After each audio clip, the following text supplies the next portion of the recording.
Let me tell you about Daniel. Daniel is 26, lives in Manchester, England. He works a normal 9 to 5 at a logistics company. Takes home about £2,100 a month after tax.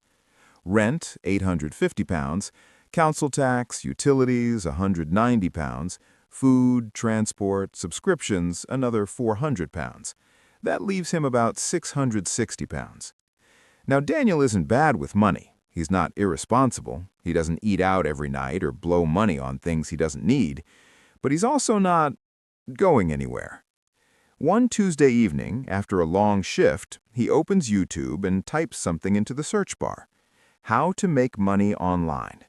And what he sees is exactly what you've probably seen too. Make $10,000 a month from your phone. I quit my job in 90 days. Here's how. Copy this strategy. It's completely passive. Daniel watches 3 of them, then 5, then 8.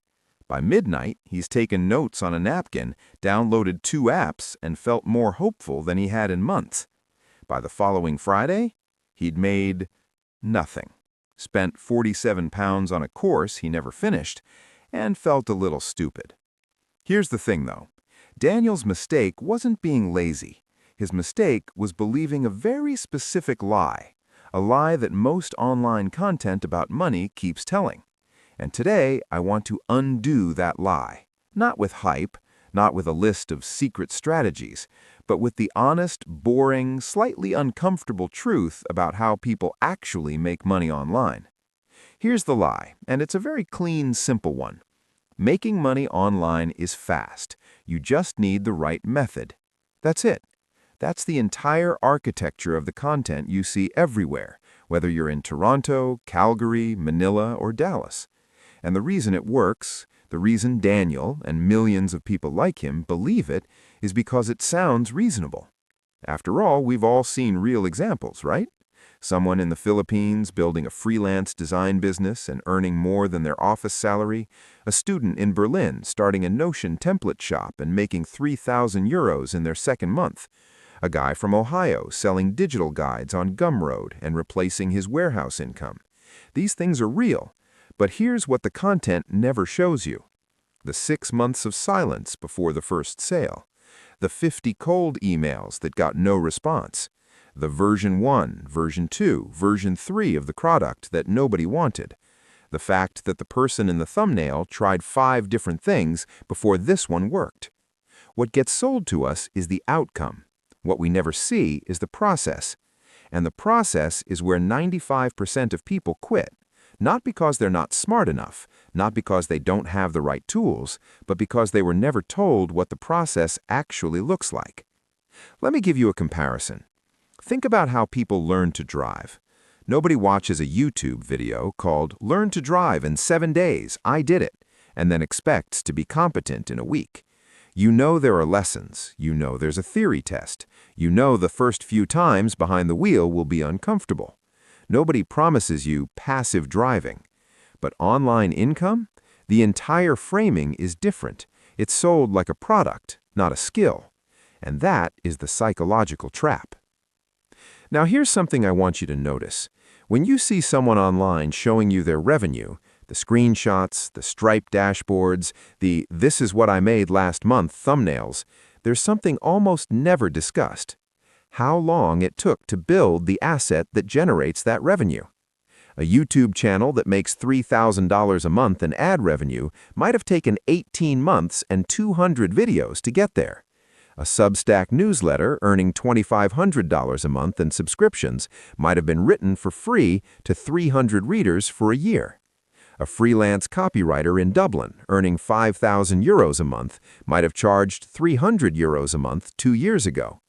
The income is real. The timeline is just edited out. So what does actually work? I'm going to answer that. But first, I want to explain why certain things work, because understanding the why is what keeps you going when things are slow. There are really only 3 ways to make money. Online or offline, it doesn't matter. 1, you trade your time for money. You do a task, you get paid. Freelancing, services, consulting. 2, you build something once and sell it many times. A digital product, a course, a template, a piece of content? This is what people call passive income. It's not passive to build, it becomes passive later. 3. You connect buyers to sellers and take a cut. Affiliate marketing, referrals, agency work. You sit in the middle of a transaction. Every single thing you've ever seen in an Earn Online video fits into one of these 3 categories. And the honest truth is, category 1 is where almost everyone starts, because it has the fastest feedback loop.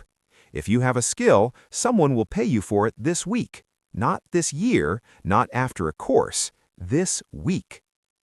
Let me give you real examples. Take Priya. She's 28, based in Brampton, Ontario, works as an HR coordinator. In her day job, she writes a lot of internal communications, onboarding guides, email templates, policy documents. One Saturday, a friend mentions that a small business owner couldn't find anyone to write their website copy. Priya offers to try. She charges $200, takes her one afternoon. The client is happy, asks if she knows anyone else. Priya doesn't find anyone else, she does the next job herself. Within 4 months, she's earning $800 a month on the side. Within 8 months, $2,200. By the end of year 1, she leaves her HR job. Now, here's what I want you to notice. Priya did not need a course. She did not need to learn a new skill from scratch. She took something she was already doing for free and began charging for it. Why do most people quit before they get there? There are 3 psychological reasons, and I think if you understand all 3, you'll be much harder to stop. Reason 1. Mismatched timelines. We are shown the 1-year income. We are not shown the 1-year wait. So when we start something and earn nothing in week 2, we don't think this is normal. We think this isn't working. The expectation was fast. The reality is slow. So we quit. And then we start something else and the same thing happens because the expectation is still the same. This is called the expectation gap. It's not a failure of discipline, it's a failure of information. Reason 2. We confuse activity with progress. This one is subtle. When you're starting out, there's a version of working that feels productive but produces nothing. Watching 10 tutorials, redesigning your Fiverr profile for the 5th time, reading about SEO instead of writing the article. It feels like work. It generates nothing. Real progress, the kind that actually moves you forward, is almost always uncomfortable. It's sending the cold email when you're not sure it's good enough. It's publishing the article when you're not sure it's ready. It's raising your rate when you're afraid the client will leave. Discomfort is usually the signal that you're doing the right thing. Comfort, in the early stages, is usually a sign you're preparing instead of doing. Reason 3, we measure the wrong thing. Most beginners measure income, which makes sense, that's the goal, right? But in the early stages of almost anything, income is a lagging indicator. It takes time to catch up to your effort. The better things to measure early on are how many people have I contacted this week? How many pieces of content have I published this month? How many skills have I practiced in the last 30 days? These are leading indicators. They tell you whether income is coming before it arrives. When Marcus was writing for an audience of 12, the income said quit, but the traffic growth said keep going. He chose to listen to the right metric.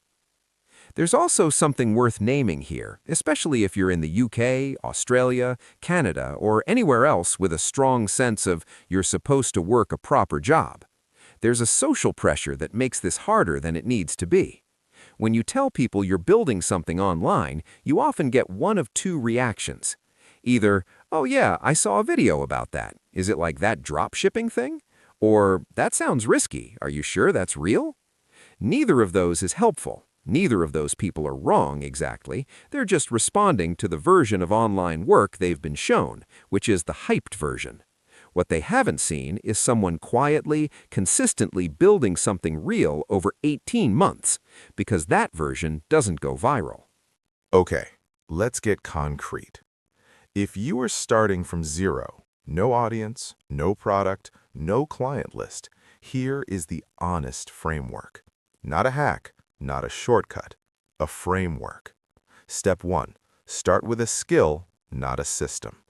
Before you think about passive income, before you think about products, ask yourself one question. What would someone pay me to do today? Not in 6 months, today. You don't need to be an expert. You need to be better than the person who needs help. If you've used Canva to make decent graphics, there's a small business owner who hasn't. If you understand how to write a clear email, there's an entrepreneur who can't. If you know how to edit a basic video, there's a content creator who needs you. Start there. Step 2. Find one person to help, not 10, one. Go to the places where your potential clients are. Reddit communities for small business owners, Facebook groups for online entrepreneurs, LinkedIn if that fits your market. Find a real problem someone is having and offer to help with it. Not with a pitch, not with a package, just, I think I can help with that. Can I show you? Do it once, do it well, and ask for honest feedback. Then do it again. Step 3. Treat your income like a graph, not a lottery. Most people treat online income like they're scratching a lottery ticket. Either it pays off or it doesn't. Either this week works or it was wasted. That's the wrong mental model. Think of it like a graph that trends upward over time with a lot of noise in the short run. Some weeks will be slow. Some months will feel like going backwards. But if the trend over 6 months is upward, if you have more clients, more content, more connections than you did 6 months ago, then you're on the right path. The compounding doesn't feel like anything in month 3. It feels like everything in year 2. Step 4. Build something you own. At some point, and this doesn't have to happen right away, move toward owning something. Not just a service, an asset. A newsletter with 2,000 subscribers, a YouTube channel with 5,000 views a month, a digital product that earns while you sleep. Services are where you start. Assets are where you end up. The transition from one to the other is the actual journey. It takes time. It requires doing the service work first, learning what people actually need, and then building something that delivers that value at scale. Let me bring it back to Daniel. Daniel from Manchester, the guy with the napkin full of notes and 47 pounds lighter. After that Tuesday night, he tried 3 more methods over the next few months. Drop shipping, didn't work. Print on demand, 2 sales in 8 weeks. Social media management course, never finished it. But then something changed.